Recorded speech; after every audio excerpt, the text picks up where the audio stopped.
Anybody else want to tackle that? What's functional depression? What does functional depression look like?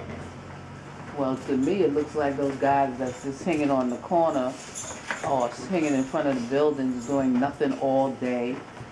And just, to me, wasting their lives away. And when you think about it, and we see it every day, you see them on the corner, it takes a lot to stand on that corner. And I'm with you. I wish they weren't on the corner, but with no jobs, and maybe what's at home is not healthy for me, and maybe the fathers are not there, or the uncles, whatever, role models. So now my peers are my fathers and my uncles, right? And I'm acting as though everything is cool, but inside, I'm screaming, right? Here's how we add to it. You ever see young mothers tell their sons, man up, stop that damn crying, stop acting like a punk? You ever notice that? Some of us are guilty of it. Some of us know better than that, but we've seen it, you know? Here's the interesting thing. When we become older men, when we become men, grown, what do women especially say? Open up. Why can't he communicate with me?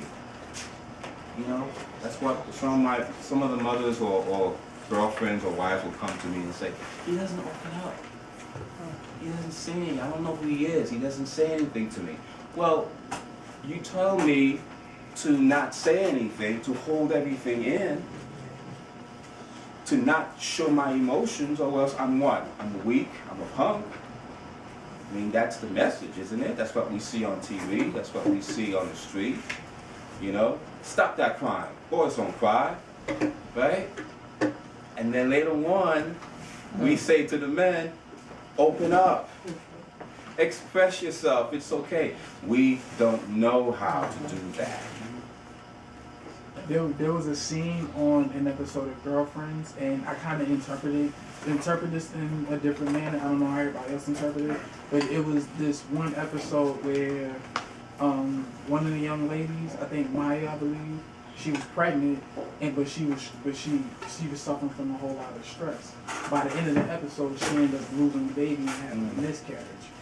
And from the guy's perspective, from the husband, everybody, the father was telling him, oh man, like almost as if it's not even all that. But then when he finally did break down and show his true self in front of his wife, Maya, judging from the way I saw it, Maya didn't even know how to take it. She didn't even know how to handle the fact that her husband was crying because he missed out on a second opportunity that, raising another child. Is it healthy to see a man cry? Yes. Has any one of you ever seen a man cry? Yes.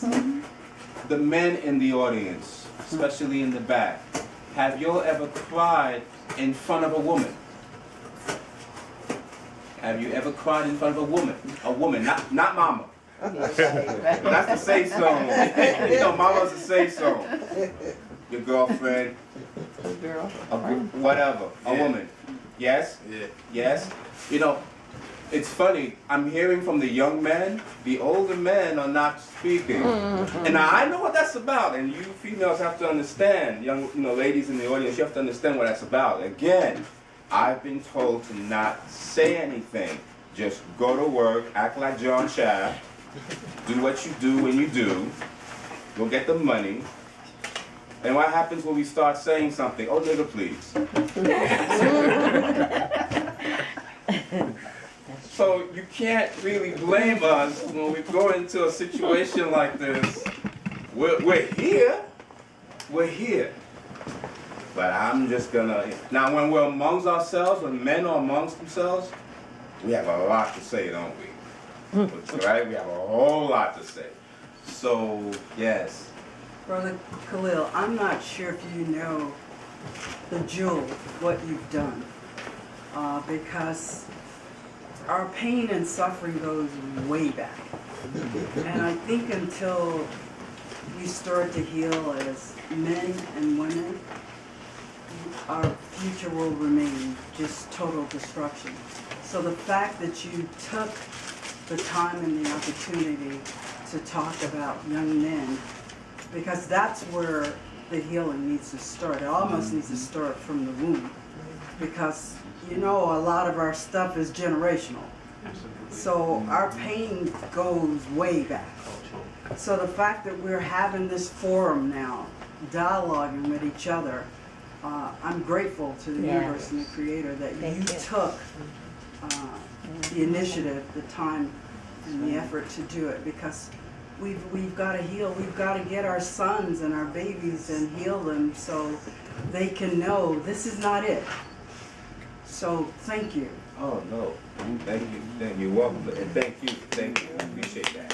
Thank you.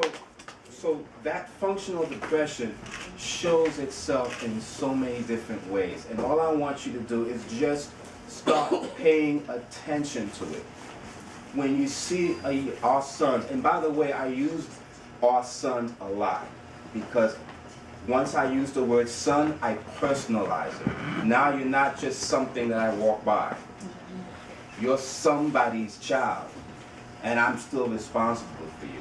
Yeah, I know times have changed. Back in the days, you know, the village thing, remember that we had, and we could just go up to a child and say, no, don't you do that. And then mom and dad would say, that's right, thank you.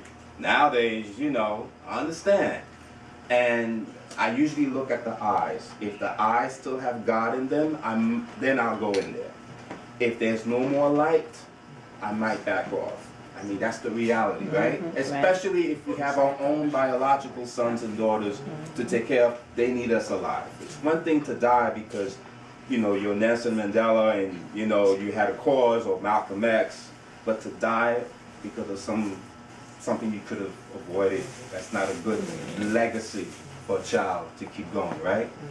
So I started with functional depression. We got that clear because we have to get that clear in order to keep going, right?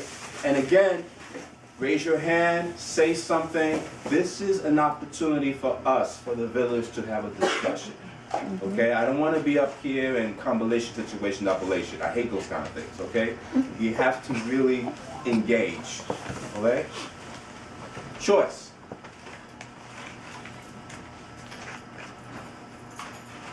There are three things I want you to think about when you think about choice. Choice / energy / balance. Let's take apart choice.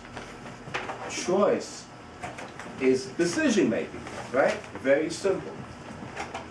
If you think about it, everybody in here, if you just think about it for a quick second, everything that's going on in your personal life right now is a result of a choice that you made. So when I talk to my young men, my sons, I always tell them, watch your choices. Mind your choices, because whatever choice you're making today, that's gonna pay off tomorrow. For example, if I cut school, fail my classes, don't graduate, then my choice to be a dropout, to be a non-graduate or repeat, or not have any degree, and then of course, now it's difficult for me to find employment. If my choice was for that to happen, I accomplished it. If my choice, if my intention was to end up in prison, then I'm gonna do certain things, and I'm not talking about police terrorism, I'm getting to that. I'm just saying, if you're gonna rob somebody, and that was your intention to rob that person and live a criminal life, then you've succeeded. So choice and intention go hand in hand. So if we're gonna talk about our sons and the choices that they're making, we also need to be real and talk about and think about the choices we're making.